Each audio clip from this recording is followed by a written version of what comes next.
여러분, 혹시 마음 한구석에 누군가에 대한 분노나 원한이 자리 잡고 있으신가요? 그 사람만 아니었다면, 그 일이 없었다면 하며 수없이 되뇌이는 말들이 있으신가요? 그런데 잠깐, 그 무거운 마음을 오래 품고 있는 쪽은 과연 누구일까요? 오늘 새벽, 저는 여러분과 함께 용서라는 깊은 주제를 나누고자 합니다. 부처님께서 말씀하셨듯이, 내가 남을 용서하는 순간, 너 자신도 자유로워진다고 하셨습니다. 이 말씀이 단순한 격려가 아닌 깊은 진리임을 함께 살펴보겠습니다. 시간이 지나도 사라지지 않는 누군가에 대한 분노. 그것은 과연 어디로 향하고 있을까요? 우리는 종종 상처를 준 사람에게 분노를 품고 있다고 생각합니다. 하지만 실제로는 그 분노가 우리 자신의 마음을 갉아먹고 있지 않나요? 한 제자가 부처님께 여쭈었습니다. 스승이시여, 저를 배신한 친구를 생각할 때마다 가슴이 답답하고 잠을 이루지 못합니다. 어떻게 해야 할까요? 부처님께서는 조용히 미소를 지으시며 말씀하셨습니다. 제자야, 내가 밤새 그 친구를 생각하며 괴로워할 때 그 친구는 어디에 있느냐? 집에서 편히 잠들어 있을 것입니다. 그렇다면 누가 진짜 괴로워하고 있는 것이냐? 상처받은 기억은 마치 녹슨 못처럼 우리 마음에 박혀 있습니다. 그리고 그 못은 시간이 지날수록 더욱 깊이 박혀들어 감염을 일으킵니다. 우리는 그 상처를 계속해서 만지고 또 만지며 아물지 못하게 합니다. 상처를 준 사람은 이미 자신의 삶을 살아가고 있는데 우리만 그 순간에 머물러 있는 것은 아닐까요? 이것이 바로 우리가 용서를 배워야 하는 첫 번째 이유입니다.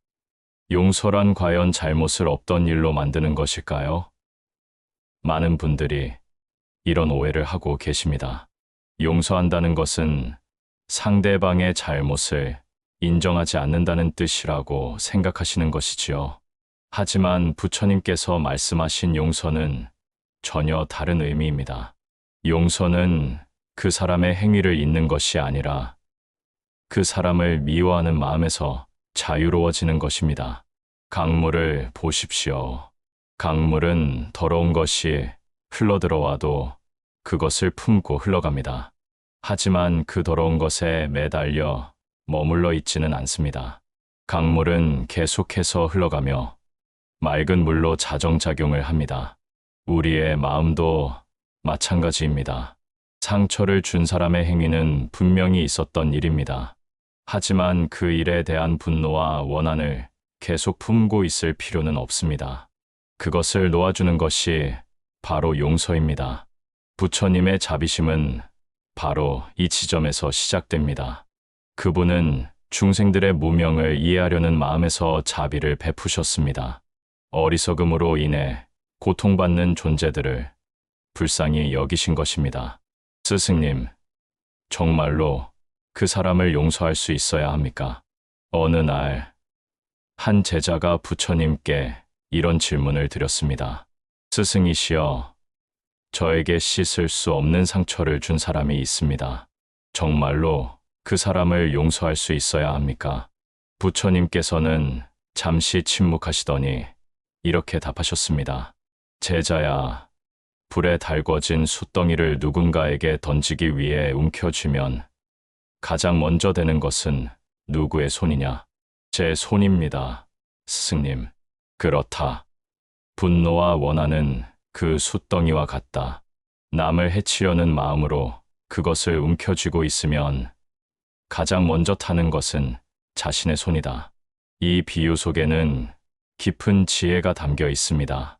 우리가 누군가를 원망하고 미워하는 마음을 품고 있을 때 그 마음은 마치 뜨거운 숯덩이와 같습니다.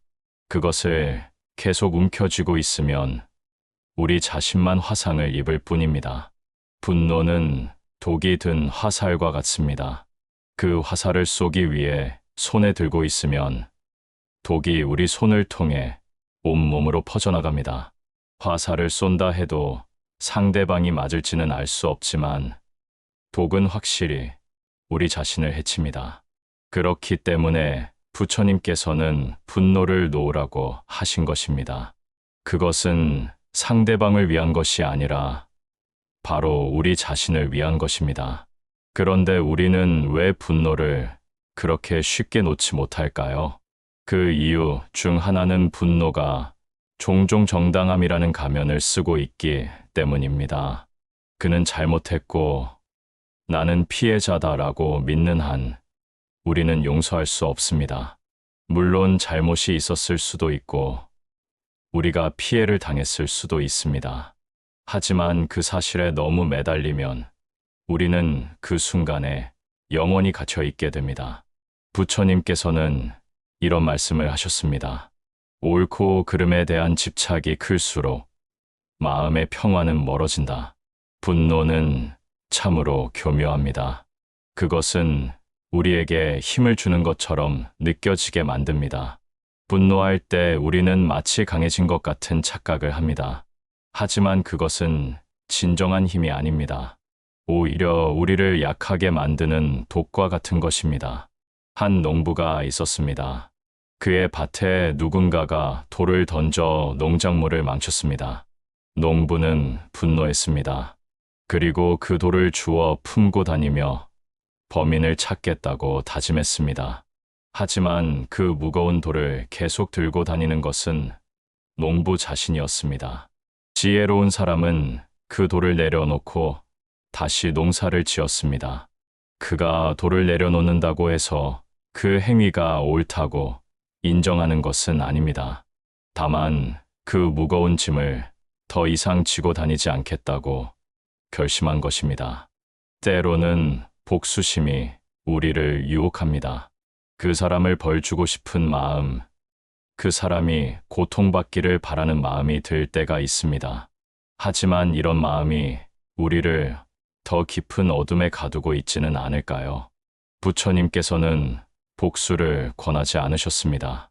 왜냐하면 그것은 괴로움의 윤회를 되풀이할 뿐이기 때문입니다. 누군가가 우리에게 상처를 주면 우리도 그에게 상처를 주고 그러면 그는 다시 우리에게 상처를 주려 할 것입니다. 이것은 끝없는 악순환입니다. 마치 두 사람이 서로 거울을 들고 마주 보고 있는 것과 같습니다. 하나의 불빛이 무한히 반사되어 영원히 사라지지 않는 것처럼 원한도 그렇게 영원히 이어집니다. 복수심은 달콤한 독과 같습니다. 처음에는 시원하고 통쾌한 것 같지만 결국 우리 자신을 병들게 만듭니다. 그 독은 우리의 마음을 어둡게 하고 평화를 앗아갑니다. 한 왕이 있었습니다. 그는 자신을 배신한 신하에게 복수하기 위해 밤낮으로 계획을 세웠습니다. 하지만 그 계획을 세우는 동안 그는 잠을 이루지 못했고 식사도 제대로 하지 못했습니다. 결국 복수를 실행하기도 전에 그는 병들어 쓰러졌습니다. 복수심은 이처럼 우리 자신을 먼저 파괴합니다. 상대방을 해치기도 전에 우리가 먼저 무너져 버리는 것입니다. 그렇다면 우리는 어떻게 용서할 수 있을까요? 부처님께서는 자비의 실천이 이해에서 시작된다고 하셨습니다. 그도 괴로워서 그랬을 수 있습니다. 이 말이 처음에는 받아들이기 어려울 수 있습니다. 우리에게 상처를 준 사람이 괴로워서 그랬다는 것을 어떻게 이해할 수 있을까요?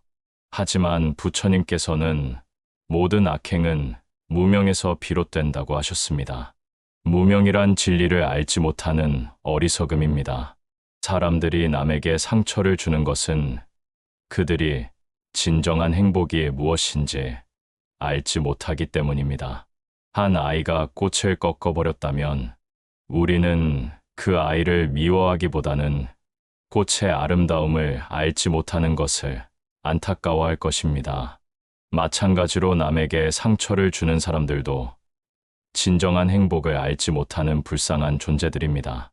이것이 바로 부처님의 자비심입니다. 그분은 중생들의 무지와 어리석음을 불쌍히 여기셨습니다. 그들이 악을 행하는 것을 묵인하신 것이 아니라 그 배후에 있는 고통과 무지를 이해하려 하셨습니다. 자비란 상대방의 잘못을 덮어주는 것이 아닙니다. 오히려 그 사람이 왜 그런 행동을 할 수밖에 없었는지를 이해하려는 지혜입니다. 그렇다면 실제로 우리는 어떻게 용서를 실천할 수 있을까요? 내 마음속에서 그 사람을 놓아줄 수 있을까요? 부처님께서는 이를 위한 구체적인 수행법을 제시하셨습니다. 그것은 바로 자비 명상과 연민 명상입니다. 먼저 조용한 곳에 앉아 눈을 감고 깊게 숨을 쉬어보세요. 그리고 자신에게 이렇게 말해보세요. 나도 한때는 상처받은 존재였다. 나도 때로는 다른 사람에게 상처를 주었을 것이다. 나도 완전하지 않은 존재다. 이렇게 자신의 불완전함을 인정하는 것이 용서의 첫걸음입니다. 우리가 완전하지 않은 존재라는 것을 받아들일 때 다른 사람의 불완전함도 이해할 수 있게 됩니다. 그 다음에는 상처를 준 사람을 마음속에 떠올려 보세요. 처음에는 분노나 원한이 올라올 것입니다. 그것을 억누르려 하지 마세요. 그냥 그 감정을 있는 그대로 바라보세요. 그리고 이렇게 말해보세요. 그 사람도 나처럼 행복하기를 원하는 존재다. 그 사람도 나처럼 고통받기를 원하지 않는다. 그 사람도 나처럼 불완전한 존재다. 이런 연습을 계속하다 보면 조금씩 마음이 부드러워지는 것을 느낄 수 있을 것입니다. 용서는 하루아침에 이루어지는 것이 아닙니다. 매일매일 조금씩 연습해야 하는 것입니다. 물방울이 바위를 뚫는 것처럼 작은 자비의 마음도 계속 쌓이면 가장 단단한 원한도 녹일 수 있습니다. 한 제자가 부처님께 이런 이야기를 했습니다. 스승님, 저를 배신한 친구를 용서했습니다. 그 순간 느낀 것은 참으로 신기했습니다. 그를 용서한 순간, 저는 처음으로 깊게 숨을 쉴 수 있었습니다. 마치 가슴에 놓여있던 큰 바위가 사라진 것 같았습니다. 이것이 바로 용서의 힘입니다. 용서는 상대방을 위한 것이 아니라 우리 자신을 위한 것입니다. 우리가 원한을 놓아줄 때 우리는 진정으로 자유로워집니다. 용서는 가장 적극적인 자비의 실천입니다. 그것은 단순히 참는 것이 아니라 적극적으로 사랑을 선택하는 것입니다. 미움 대신 이해를, 분노 대신 연민을, 복수 대신 자비를 선택하는 것입니다. 부처님께서는 이런 말씀을 하셨습니다. 증오는 증오로 사라지지 않는다. 오직 사랑으로만 사라진다. 이것이 영원한 진리다. 용서는 또한 해탈로 가는 길의 시작입니다. 우리가 원한을 놓아줄 때 우리는 과거에 얽매이지 않게 됩니다. 과거에 얽매이지 않을 때 우리는 현재를 온전히 살 수 있습니다. 현재를 온전히 살 때 우리는 진정한 평화를 맛볼 수 있습니다. 새벽 공기처럼 맑은 마음, 그것이 바로 용서를 통해 얻을 수 있는 선물입니다. 더 이상 과거의 상처에 발목 잡히지 않고 자유롭게 나아갈 수 있는 힘을 얻게 됩니다. 자비는 남을 향한 것이 아니라 자신을 치유하는 길입니다. 그 사람을 놓아줄 때 우리는 진정 자유로워집니다. 마치 새장에서 나온 새가 하늘로 날아오르는 것처럼 우리의 마음도 광활한 허공으로 날아오를 수 있습니다. 용서는 약함이 아니라 진정한 강함입니다. 원한을 품는 것은 누구나 할 수 있지만 그것을 놓아주는 것은 진정으로 강한 사람만이 할 수 있는 일입니다. 부처님의 가르침을 따라 용서를 실천하는 사람은 이미 성인의 길을 걷고 있는 것입니다. 그들은 자신의 마음을 다스릴 줄 알고 진정한 행복이 무엇인지 아는 지혜로운 사람들입니다. 오늘 새벽 여러분의 마음속에 있는 원한이라는 무거운 짐을 내려놓아 보시기 바랍니다.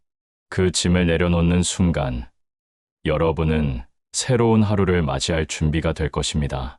맑고 평화로운 마음으로 세상을 바라볼 수 있게 될 것입니다. 용서는 기적입니다. 그 기적을 여러분의 삶에서 직접 경험해 보시기 바랍니다. 부처님의 자비가 여러분의 마음을 밝혀주고 평화로운 하루가 되시길 간절히 기원합니다. 오늘 법문이 여러분의 마음에 작은 위로가 되었기를 바랍니다. 댓글로 여러분의 용서 경험을 나누어 주세요.